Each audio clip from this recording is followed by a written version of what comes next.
ಜೈ ಶ್ರೀರಾಮ್ ಯಾರ್ ನನ್ನ ಹೊಸ ವಿಡಿಯೋಗೆ ಸ್ವಾಗತ. ಹಿಂದಿಯಲ್ಲಿ ಮಾಡಿ ಹಿಂದಿಯಲ್ಲೇ ಬಾಯಲ್ಲಿ ಬರ್ತಾ ಇರೋದು. ಆ್ಯಂಡ್ ಕನ್ನಡದಲ್ಲಿ ನಾನು ಈ ವ್ಲಾಗ್ ಶುರು ಮಾಡಿದ್ದೀನಿ. ಆ್ಯಂಡ್ ಫೈನಲಿ ನಂದು 9K ಸಬ್ಸ್ಕ್ರೈಬ್ ಆಗಿದೆ ಹಿಂದಿಯಲ್ಲಿ ವೀಡಿಯೋ ಮಾಡಿ. ಕನ್ನಡದಲ್ಲೂ ಸ್ವಲ್ಪ ಮಾಡ್ತಾಯಿದೆ, ಅಷ್ಟು ಮಾಡ್ತಾಯಿಲ್ಲ. ಹಾಗಾದರೆ ಏನಾದರೂ ಬ್ಲಾಗ್ ಮಾಡಬೇಕಂತ ಅಂದ್ಕೊಂಡೆ, ಅದಕ್ಕೋಸ್ಕರ ಬ್ಲಾಗ್ ಮಾಡ್ತಾಯಿದ್ದೀನಿ. ಆ್ಯಂಡ್ ಇವತ್ತಿನ ಬ್ಲಾಗಲ್ಲಿ ಒಂದು ಸ್ವಲ್ಪ ನಂದು ನೆಕ್ಸ್ಟ್ ಇದು ಒಂದು ಸ್ವಲ್ಪ ರಿಪೀಟ್ ಮಾಡ್ತಾಯಿದ್ದೀನಿ. ಒಂದು ಏನಂದರೆ ಕಹಿ ಘಟನೆ ನಂದು. ಒಂದು ಮಾಲಿಗೆ ಹೋದೆ ಮಾಲಿಗೆ ಹೋದಾದ್ಮೇಲೆ ನನ್ನ ಹತ್ರ ಇರೋದೇ 2,000. ಅಲ್ಲಿ ಒಂದು ಬಟ್ಟೆಗೆ 2,500. ಒಮ್ಮೆಲೆ ಕಣ್ಣೀರಲ್ಲಿ ಬಂತು ಕಣ್ಣೀರು ಬಂತು ಗುರು. ಏನು ಮಾಡಬೇಕು? 2,000 ಅದಕ್ಕಿಂತ ಬೆಲೆನೇ ಕಮ್ಮಿ ಇಲ್ಲ ಅಂತೆ. 2,500ಗಿಂತ ಏನಂದರೆ 2,500ಕ್ಕಿಂತ ಕಮ್ಮಿ ಬಟ್ಟೆನೇ ಇಲ್ಲ ಅಂತೆ. ಶೂಗೆ ಹೋದರೆ ಜಾಸ್ತಿನೇ ಇರುತ್ತೆ. ಸುಮ್ಮನೆ ಯಾಕೆಂತ ಹಿಂದೆನೇ ಬಂದೆ. ಇಂಟರ್ವ್ಯೂಗೋಸ್ಕರ ನೀವು ಫಸ್ಟಿಗೆ ಏನಂದರೆ ನಿಮ್ಮ ಹತ್ತಿರದಲ್ಲಿ ಏನಂದರೆ ಎಲ್ಲ ತಯಾರಿ ಮಾಡಿಕೊಂಡು ಹೋಗಿ. ಇಲ್ಲಾಂದರೆ ಬೆಂಗಳೂರು ಬಂದಮೇಲೆ ಒಂದು ಏನಂದರೆ ಒಂದು ಸೈಟಿಗೆ ಹೋದಾದ್ಮೇಲೆ ಅಲ್ಲಿ ಏನಾದರೂ ಶೂ ಆದರೂ ಅಲ್ಲಿ ಸೈಟಲ್ಲಿ ಸಿಗುತ್ತೆ ಅಂತ ನೀವು ಹೋಗಲೇಬೇಡಿ ದಯವಿಟ್ಟು. ಏನಂದರೆ ನಾನು ಹಾಗೆಯೇ ಅಂದ್ಕೊಂಡು ಹೋದೆ, ಆದರೆ ಬಟ್ಟೆ ಅಂಗಡಿ ಎಲ್ಲಿಯೂ ಇಲ್ಲ. ಒಂದು ಚಿಕ್ಕ ಅಂಗಡಿ ಆದರೂ ಸಿಗುತ್ತೆ ಅಂತ ಅಂದ್ಕೊಂಡೆ, ಚಿಕ್ಕ ಅಂಗಡಿನೂ ಇಲ್ಲ. ಏನು ಮಾಡಬೇಕಂತ ಗೊತ್ತಾಗ್ತಿಲ್ಲ. ಇಂಟರ್ವ್ಯೂಗೆ ನಾನು ಪಾಸ್ ಆಗ್ತೀನೋ ಏನಾಗ್ತೀನಿ ಅಂತ ಗೊತ್ತಿಲ್ಲ. ಯಾರೋ ಗೊತ್ತಿಲ್ಲ ಆಗ್ತಾ ಇದೆ. ಆ್ಯಂಡ್ ಇರಲಿ, ಅವರು ಏನಾದರೂ ಏನಾದರೂ ಮಾಡಲಿ, ಅದಕ್ಕೋಸ್ಕರ ನಾನು ಕೂತ್ಕೊಂಡಿದ್ದೀನಿ. ಆ್ಯಂಡ್ ಮತ್ತು ಏನು ಮಾಡಬೇಕಂತ ಗೊತ್ತಾಗ್ತಾಯಿಲ್ಲ. ಮತ್ತು ಶೂನೂ ಇಲ್ಲ. ಶೂಗೆ ಒಂದು ಇಂಟರ್ವ್ಯೂ ಅಟೆಂಡ್ ಮಾಡಿದೆ, ಅಲ್ಲಿ ಹೋಗಿ ನೋಡಿದೆ, ಅಲ್ಲಿ ಫುಡ್ಡು ಕೊಡಲ್ಲ ಅಂತ ನಾನು ಅಲ್ಲಿಂದ ರಿಟರ್ನ್ ಬಂದೆ. ನೆಕ್ಸ್ಟ್ ಇಲ್ಲಿಗೆ ಬಂದೆ. ಇಲ್ಲಿ ಮೇಡಮ್ಗೆ ರಿಕ್ವೆಸ್ಟ್ ಮಾಡಿದೆ, ಏನಂದರೆ ಮೇಡಮ್ ಏನು ಮಾಡಬೇಕಂತ ಗೊತ್ತಾಗ್ತದೆ, ದೇವನಗಿರಿಗೆ ಬರ್ತೀನಿ ಅಂತ ಹೇಳಿದೆ. ಅಲ್ಲಿಗೆ ಬಂದ ಮೇಲೆ ಆಗಲ್ಲ, ಈಗ ಬರಬೇಡ, ನೀನು ಹೋಗು ಅಂತ ಹೇಳಿ. ನಾನು ಎಲ್ಲಿಗೆ ಹೋಗಲಿ? ರೂಮ್ ಇಲ್ಲ, ಎಲ್ಲಾದರೂ ಬಸ್ ಸ್ಟ್ಯಾಂಡಲ್ಲಿ ಮಲಗಬೇಕಷ್ಟೆ. ಏನಾದರೂ ಮಾಡಿ ಅಂತ ಹೇಳಿದಾದ್ಮೇಲೆ ಮೇಡಮ್ ಒಂದು ನಂಬರ್ ಕೊಟ್ಟರು. ಆ ನಂಬರಲ್ಲಿ ರೂಮ್ ಅವರದ್ದು ನಂಬರ್ ಇತ್ತು. ಅವ್ರಿಗೆ ಹೋಗಲಿಲ್ಲ, ನಂಬರ್ ಇಟ್ಕೊಂಡೆ ಕಾಲ್ ಮಾಡಿದೆ.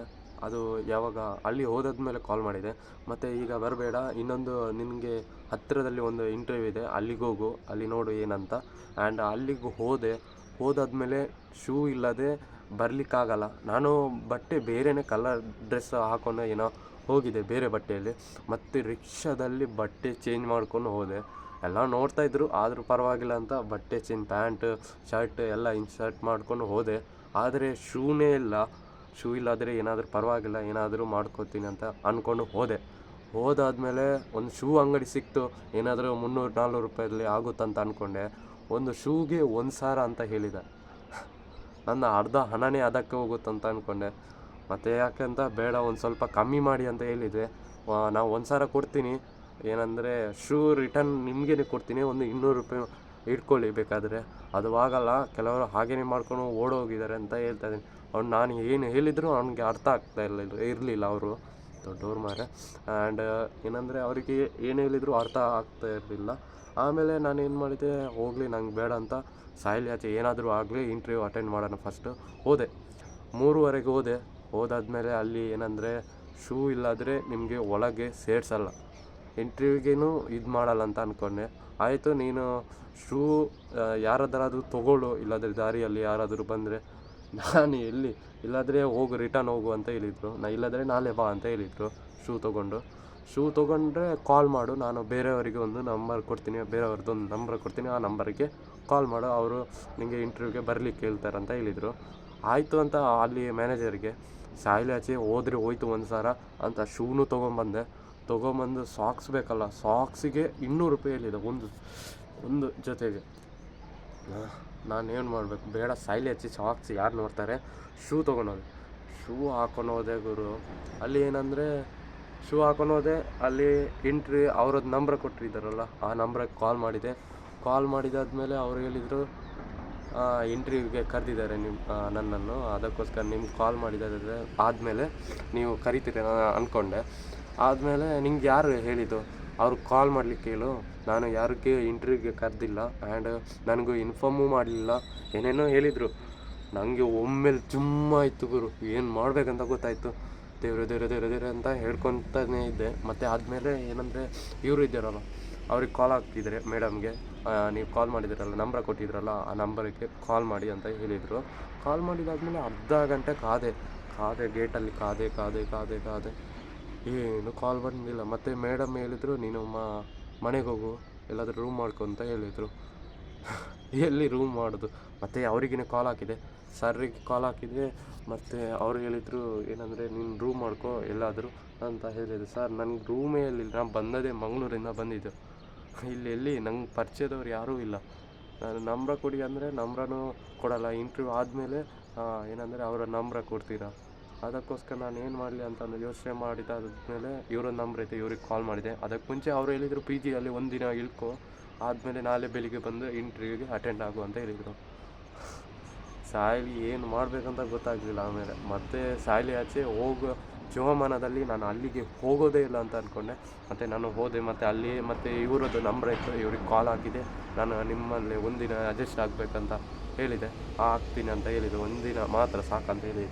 ಅದಕ್ಕೋಸ್ಕರ ಇವತ್ತು ಒಂದು ದಿನ ಇಲ್ಲೇ ಸ್ಟೇ ಆದೆ.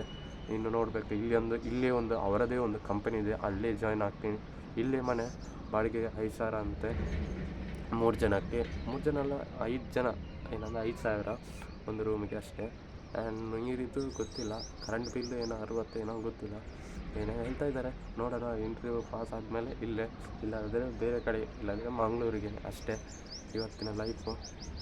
ನೀವು ಏನಂದರೆ ಇಂಟರ್ವ್ಯೂಗೆ ಏನಾದರೂ ಬೆಂಗಳೂರಿಂದ ಎಷ್ಟೋ ದೂರದಿಂದ ಎಲ್ಲ ರೆಡಿಯಾಗಿ ಪ್ರಿಪೇರ್ ಆಗಿ ಬನ್ನಿ.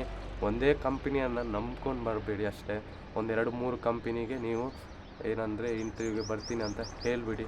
ಒಂದು ಇಂಟರ್ವ್ಯೂ ಪಾಸ್ ಆಗಲಿಲ್ಲ ಅಂದರೆ ಇನ್ನೊಂದು ಇಂಟರ್ವ್ಯೂಗೆ ಹೋಗಿ ಬೆಳಿಗ್ಗೆ ಮಧ್ಯಾಹ್ನ ಇರಬೇಕು, 2 ಇಂಟರ್ವ್ಯೂಗೆ ಹೋಗಬೇಕು. ಅದರಲ್ಲಿ ನೀವು ಪಾಸ್ ಆಗಲಿಲ್ಲ ಅಂದರೆ ಹೊಗೆನೇ ಮಾತ್ರ. ಇಲ್ಲಾದರೂ ಇಲ್ಲಿ ಯಾರಾದರೂ ಒಬ್ಬರು ಪರಿಚಯ ಇರಬೇಕು ಬೆಂಗಳೂರಲ್ಲಿ, ಇಲ್ಲದಿದ್ದರೆ ಏನೂ ಮಾಡೋಕ್ಕಾಗಲ್ಲ. ಇಂಟರ್ವ್ಯೂವಲ್ಲಿ ನಿಮಗೆ ಹೇಳ್ತಾರೆ, ಇಂಟರ್ವ್ಯೂವಲ್ಲಿ ನಿಮಗೆ ಏನಂದರೆ ಯಾರಾದರೂ ಇಂಟರ್ವ್ಯೂ ಪಾಸ್ ಆದಮೇಲೆ ನಾವು ರೂಮ್ ಅವ್ರದ್ದು ನಂಬರ್ ಕೊಡೋಕ್ಕಾಗುತ್ತೆ, ಇಲ್ಲಾಂದರೆ ಕೊಡೋಕ್ಕಾಗಲ್ಲ ಅಂತ ಹೇಳಿದರು. ಅದಕ್ಕೋಸ್ಕರ ಕೊಡೋಕ್ಕಾಗಲ್ಲ ಅಂತ ಹೇಳ್ತಾರೆ. ಆಮೇಲೆ ಇಂಟರ್ವ್ಯೂ ಪಾಸ್ ಆದಮೇಲೆ ನಾವು ಕೊಡ್ತೀವಿ, ಅವರೊಟ್ಟಿಗೆ ನೀವು ಜಾಯ್ನ್ ಆಗ್ಬೋದು ಅಂತ ಹೇಳ್ತಾರೆ. ಏನು ಮಾಡೋಕ್ಕಾಗಲ್ಲ. ಫಸ್ಟು ನೀವು ಪ್ರಿಪೇರ್ ಆಗಿ ಬನ್ನಿ. ಯಾವುದೇ ಒಂದು ಊರಿಗೆ ಹೋದಾದ್ಮೇಲೆ ಅಲ್ಲಿ ನೀವು ಉಳ್ಕೊಳ್ಳೋಕ್ಕೆ ಮತ್ತು ಬಟ್ಟೆನೂ ತೊಗೊಂಡು ಬನ್ನಿ. ಯಾವುದೇ ಶೂ ಆಗಿರಲಿ, ಯಾವುದೇ ಬಟ್ಟೆ ಆಗಿರಲಿ ತೊಗೊಂಬನ್ನಿ. ಯಾವುದೇ ಇಲ್ಲಿ ಬೆಂಗಳೂರಲ್ಲಿ ನೀವು ಬಂದಮೇಲೆ ಯಾವುದೇ ಚೀಪ್ ರೇಟ್ ಅಂತ ಅನ್ಕೊಬರ್ಬೇಡಿ. ಒಂದು ಸೈಟಿಗೆ ಹೋದಾದ್ಮೇಲೆ ಅಲ್ಲಿ ಏನೂ ಇರಲ್ಲ, ಚೀಪು ಯಾವುದೋ ಅಂಗಡಿ ಇರುತ್ತಂತ ಅಂದ್ಕೊಂಡೇ ಬರಬೇಡಿ. ದೊಡ್ಡ ಮಾಲೇ ಇರೋದು ಅಷ್ಟೇ. ಅಲ್ಲಿ ಎಷ್ಟು ಒಂದು 3 ಸೈಟಿಗೆ ಹೋದಾದ್ಮೇಲೆ 3 ಸ್ಟೆಪ್ಪು ಏನಾದರೂ ಸ್ಟಾಪ್ ಬಂದಾದಮೇಲೆ 3-5 ಸ್ಟಾಪಲ್ಲಿ ಯಾವುದೂ ಚಿಕ್ಕ ಅಂಗಡಿ ಸಿಗೋದೇ ಇಲ್ಲ. ಮುಂದೆಲ್ಲ ಅಲ್ಲಿ ಹೋದರೆ ಯಾವುದು ಚಿಕ್ಕ ಅಂಗಡಿನೇ ಸಿಗೋಲ್ಲ. ಶೂ ಅಂಗಡಿ ಇರ್ಬೋದು, ಬಟ್ಟೆ ಅಂಗಡಿ ಇರ್ಬೋದು, ಯಾವುದು ಅಲ್ಲಿ ಜಾಸ್ತಿ ಇರೋದೇ ಏನಂದರೆ ಟಿಫಿನ್ ಅಂಗಡಿ, PG ಅದೇ ಇರೋದು. ಒಂದು PGಗೆ ಹೋದವರು 8,000 ಅಂತೆ ಒಂದು ತಿಂಗಳಿಗೆ. ಆ್ಯಂಡ್ ಏನಂದರೆ 5,000 ಇದು ಅಡ್ವಾನ್ಸ್ ಎಲ್ಲ ಒಟ್ಟಿಗೆ ಕಟ್ಟಾದಮೇಲೆ PGಗೆ ಜಾಯ್ನ್ ಆಗಬೇಕಂತೆ. ಅಲ್ಲಿಯೂ ಆಗಲಿಲ್ಲ, ನಂಗೆ ಹೊರಗಡೆ ತಿಂದರೂ ಆಗಲ್ಲ. ಅದಕ್ಕೋಸ್ಕರ ನಾನು ಅಲ್ಲಿಂದನೇ ಬಂದೆ. ರೆಡಿ ಹಾಕ್ಕೊಂಡು ಬನ್ನಿ, ಒಂದು ಸ್ವಲ್ಪ ಹಣನೂ ಎತ್ಕೊಂಡು ಬನ್ನಿ. ಒಂದು 20,000 25,000 ಎತ್ಕೊಂಡೇ ಬನ್ನಿ. ಒಂದು 5,000ದಲ್ಲಿ 3,000ದಲ್ಲಿ ಬಂದರೆ ನೀವು ಹೊಗೆನೇ. ನೋಡ್ಕೊಂಡು ಬನ್ನಿ, ಸ್ವಲ್ಪ ಹಣ ತೊಗೊಂಬನ್ನಿ ಅಷ್ಟೇ ಹೇಳ್ತಾಯಿದ್ದೀನಿ. ಆ್ಯಂಡ್ ಇವತ್ತಿನ ಬ್ಲಾಗ್ ಇಷ್ಟೇ.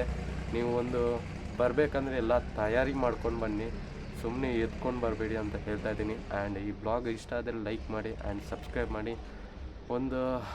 9K ಸಬ್ಸ್ಕ್ರೈಬ್ ಆಗಿದೆ. ಕಂಗ್ರ್ಯಾಚುಲೇಷನ್ ಏನಾದರೂ ಕಮೆಂಟ್ ಮಾಡಿ. ಆ್ಯಂಡ್ ಮುಂದಿನ ವೀಡಿಯೋದಲ್ಲಿ ಸಿಗೋಣ. ಬಾಯ್.